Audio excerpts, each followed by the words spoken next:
Hi, my name's Jeff Bodine, and tonight I'm going to be doing something a little bit different. I'm going to be doing a building models video. I'll go over some basics of building models, and tonight I'm going to work on a Space Marine chaplain in Terminator armor. So I've got the sprue and the base, and there's the instructions that I'll get started on. But yeah, I'm going to do a build project tonight, and we can work our way through the basics of building a model. All right. Okay, so like I said, we're going to build a model tonight. We're going to do this Terminator chaplain, and I want to talk about some of the basics of equipment and things that you will need to do something like this. So first of all, you need cutters. All right. Now, what makes these cutters special and important is that flat cutting edge right there on that surface. It's very important that you get a flat edge one, because if it has like a channel in the connection point there, you'll get a lot of flash on your part that you're trying to cut free. So it is advisable to get a pair of cutters like this that has a flat edge. You also need a hobby knife. Now, I like mine extremely dull, so I get these blades and I use them, and they're really only where I want them later in their life, because I don't want it super sharp. I don't need it super sharp. I just need it to have a good solid cutting edge so that I can make cuts, but I mainly use it for cleaning. Like this razor knife is mostly to clean flash, flash is what I call extra plastic on the pieces. So I use this knife to clean pieces mostly. Then obviously you need glue. Now I use this kind of glue. As you can see, I bought it from War Room Hobbies in Memphis, Tennessee. Feel free to get your own. This bottle is nominally quote unquote metal glue. It is not plastic glue, which actually melts pieces. This just creates a bond that is strong. I don't really like melting my pieces together. I prefer to use this glue. That is a you thing, so pick whichever one you like. I personally highly recommend this. And this is a kind of a thicker version, so I don't like the glue to be super thin and runny, so I like it to be thick like a gel, and this kind here is very, very good for me. And then another tool that I use all the time, this is a very old bottle, but it is called Zip Kicker. Like, that's the brand of this typically. This is a bottle that I got many, many, many years ago. So it is quite old, but what it does is it causes this glue to cure instantly. And it is just so convenient to model building. I don't know if I could do this without this stuff. So this is a mostly water chemical solution that causes this stuff to cure instantly. It does create a chemical reaction, so you know, as with all things, be careful. Don't do stupid stuff. Don't put it in your eye, and if you put it on your skin, you could get some kind of mild chemical burn, like it turns red or whatever. You know, all the standard practices apply for handling this kind of stuff. Just be careful. It says right there, eye and respiratory irritant. And this is the same thing. Don't spray it in your face. Don't glue your eyelids shut. Don't glue your fingers together. But I love using this stuff. It is very efficient and makes life very easy. And I enjoy building models. Some people don't, but I really do. And part of the reason of what makes it fun and comforting is that I have good tools. And these things are definitely beaten up. They're quite old, as you can see. But they work, and I have built many, many, many, many, many models, and I've used these tools. So these are your basic tools. I say you must have at least these things. There are other tools you can get, like some people use hand grips to hold models. I don't do that, but you can. There are like mold line cleaning tools that you can get that are great, and I have one. I didn't bring it with me, but I have one, but I mostly just use my knife for that. And that's part of the reason why I like it dull. For one, I don't want to hurt myself. And two, it makes it good for cleaning these models without leaving big gouge marks in them. So I find that this little guy here has been a huge service to me. So that's the tools portion of what you need. Now, obviously, you need a model. I like to work on batches. Like I'll typically do a box worth at a time, just build them all. I've got a queue built up here that I'm going to work on, but we're going to start with this one today. And just follow the instructions, don't throw them away. So I'm showing the lid here. I think it's important to kind of give them a once over, because sometimes when you have build options, you need to kind of be aware of what you're wanting to do. So these first steps here are usually pretty generic, and there will be option instructions generally put in this area up here. So you can see what you want to do, and then, you know, have an appreciation of where the instructions might jump you ahead to or change. So here, what I want to do today is I want to build them with a storm shield. So this part here, not the storm bolter. Nobody wants that. So that is a slightly different build. And also I have weapon options here. I don't think it makes any big difference as far as I'm aware. It's just kind of pick the one you want. So I'm probably gonna do this 2-flanged mace here, number 20. It doesn't matter, but it'll be easier to paint. So if you saw my paint video, I'm very pragmatic when it comes to things like that. I don't generally add a bunch of additional accoutrement to my models, so like belt packs and crap like that. Sometimes I do, but frequently if I'm concerned about a time frame for painting, if it's optional, I'll leave it off. And here, this is an optional item, and I can either do a more complicated 4-head version or the 2. So I'm just gonna pick the 2 there. It doesn't matter, it's easier to do. So we'll look at this final step here. It's nothing really to see. I can do an unhelmeted head or a helmeted head. On my characters, I generally like to leave them unhelmeted. So I will probably do number 24 there, the unhelmeted head, because he's a character and I like to paint faces on sergeants and characters. So there we go. We've looked over the instructions. This is the only piece, the only sprue this is called a sprue. That's something I didn't say. This is called a sprue. When you say sprue, you're referring to the plastic frame, molded frame that has all the parts in it. Okay, so it only has the one single sprue, so this is a pretty easy build. And I'm just gonna go through and build these parts, and I'll show you how it looks after each step. All right, thanks. Okay, so like I said, I'm gonna do a video after each step. I'm gonna build step 1 here, so we'll get started with that. It looks like the torso and legs, and then I will probably go on ahead and glue them to the base at that step as well. There's no reason not to, I don't think. So I don't really like having the model just hanging around off its base any longer than necessary. I find it is easier, and I don't want to like risk moving something that's curing or whatever. So and by curing I mean the glue is drying. So I will probably glue them to the base pretty quick, probably at this step. So I'm going to get this step done, and then I will do another bit. Thanks. Okay, I have finished step 1. So let me talk about this real quick. Now the wetness you're seeing on the base there is the zip kicker that I have sprayed to glue this guy onto his base. And you can see that it is still wet. All right, so one of the things I want to talk about, I didn't really explain mold lines and how to actually cut a model free. So this is the sprue, and I've obviously cut the pieces off. In this instruction, it calls for 1, 2, 3, 4, 5, 6, 7. So I just go through, and these are numbered.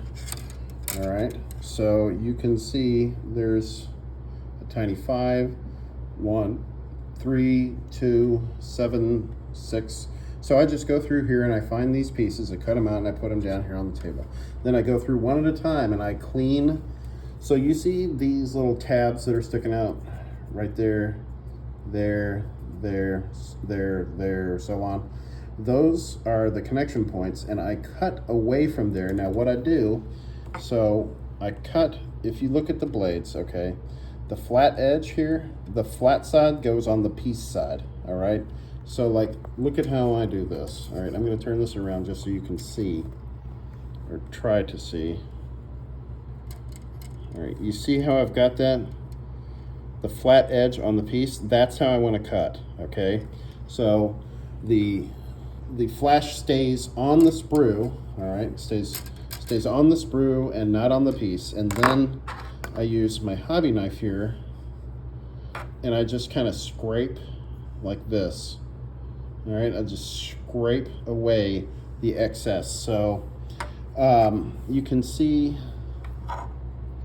you see that kind of light spot on the edge of his thigh there? That's like the mark left behind from cleaning that. And see on the, where the arm connects, you see that spot there? That is where I cleaned off some of the flashing, okay? And then down, you can't really see it because I cleaned it, but down the center of the thigh was a mold line. Now, what is a mold line? A mold line is the seam that's on these pieces from where the two pieces of the mold that make this thing, because this is made in a big metal mold, right? And it lays like this and it fills up with hot plastic. And when it cures, there's like sometimes a very, very fine line. We can see it on that helmet edge. You see that line right by the ear going over the top and connecting to the flash point? Well, that's the seam, and that's the mold line. So you clean that off if you want. It's not the end of the world if you don't. But you clean that off, and I use my knife here to do it, and it just looks better when you paint. It's a small matter. It's part of the practice of building a model. It's not critical, but it's nice to do. But yeah, so there's some of the basics. So cut close to the piece with the flat edge of your cutters, and then use your dull knife to kind of scrape away the extra little bits that are hanging on there, okay? And cut out the parts only for the step you're doing, because if you end up with a big pile of parts, A, you may lose them, and B, you won't know where they go. So don't confuse yourself. Just take it slow and do step-by-step instructions. So we'll look at this one. The next step is 2 here, and this requires pieces 8, 9, and 10. So I'm going to cut them off just like I just did on these others, and then I'll glue them onto the model, and we'll have a look at it after that. But yeah, so this guy's already coming together. He looks really cool. I can't wait to get him finished. And it's pretty fast. So I can get this whole model built in 10 minutes, easy peasy. And that's probably taking my time. So don't be intimidated. Just follow the instructions. These GW models are great for that. They have such good instructions. So just follow the instructions, glue them where they show you. Don't use too much glue, just a little bit. That's all it takes. Maybe the pin in that clipper there is way too much. Maybe half that, if that, for like the arm joint, okay? So I'll put some glue on right before I'll do another vid right when I'm about to glue something so you can appreciate how much is required. Okay, I didn't show you that on these joints, but I'll do it right before I glue on probably item number 10 there. So that little piece that goes on his hip. We'll do that. I'll show you that as best I can, and then we'll glue it and I'll do a summation video of it. All right, thanks.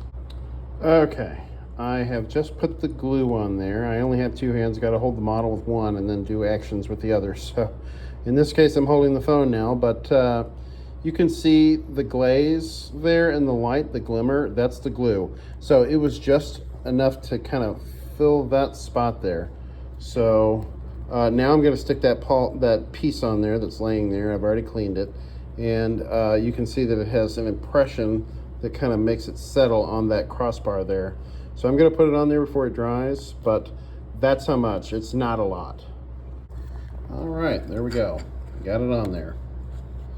So he's looking more like a Terminator chaplain.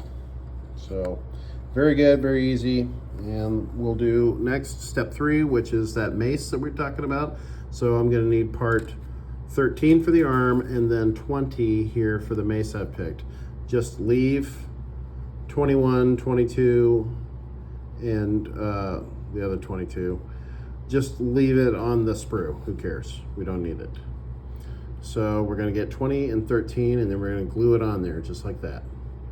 All right, thanks. All right, so I have got the weapon arm on there, like what I was talking about. So it looks pretty good. Next, I'm gonna do the shield arm, like I said earlier.